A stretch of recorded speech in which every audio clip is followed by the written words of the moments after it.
Hello children, today we will be learning Civics, Class 7, Chapter 4, Fundamental Rights, Part 2. Let's begin.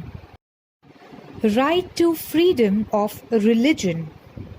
India, we know, is an important secular country in the world. We have studied it in the previous classes. But you must be curious to know what the Indian Constitution says about it, isn't it? It is included in our right to freedom of religion.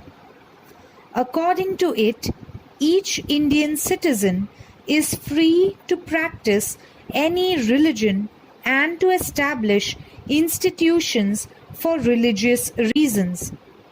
In order to broaden the scope of the right to freedom of religion, two things are not permitted.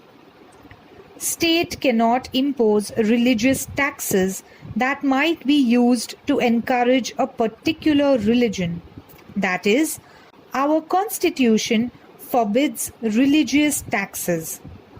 Religious education cannot be made compulsory in educational institutions that receive aid from the state.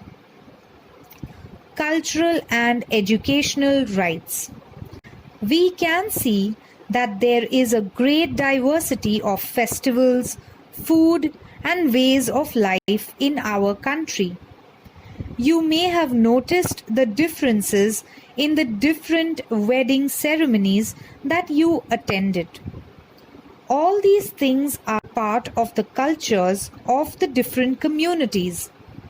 Our Constitution has given the different communities the right to preserve their cultural uniqueness. According to this right, people are not only free to preserve their own language, script, and literature, but also make efforts towards their promotion. They can establish institutions for the development of their language. Right to constitutional remedies. In case of encroachment of fundamental rights, the Indian citizen's right to get judicial remedies is also a fundamental right. This is called the right to constitutional remedies.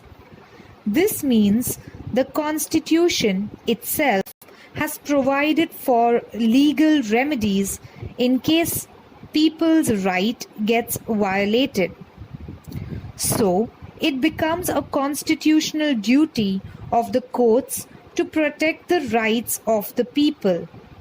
Sometimes, the rights that are guaranteed to us by the Constitution may get encroached upon and we are not able to exercise our rights. This is called an infringement of our rights. The court considers our complaint, investigates it, and in case it is convinced that rights have indeed been infringed upon and injustice has been done to the aggrieved individual, the court gives an appropriate verdict.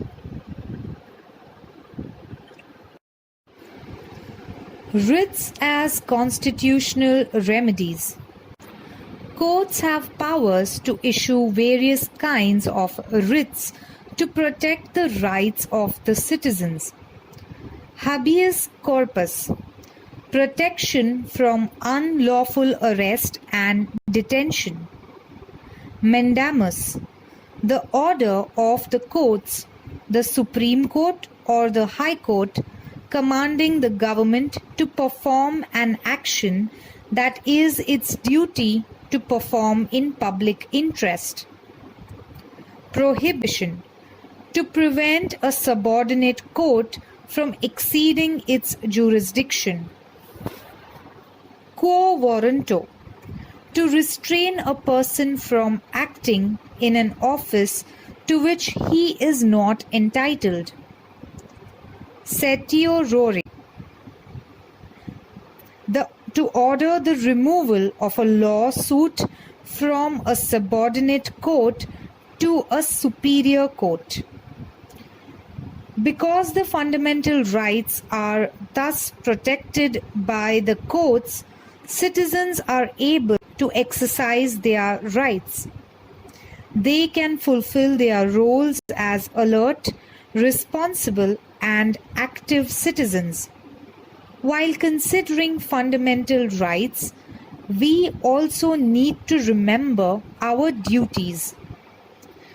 We shall study our fundamental duties in the next chapter. Thank you, children. That's all for today. Please make sure you watch the video and also read the textbook.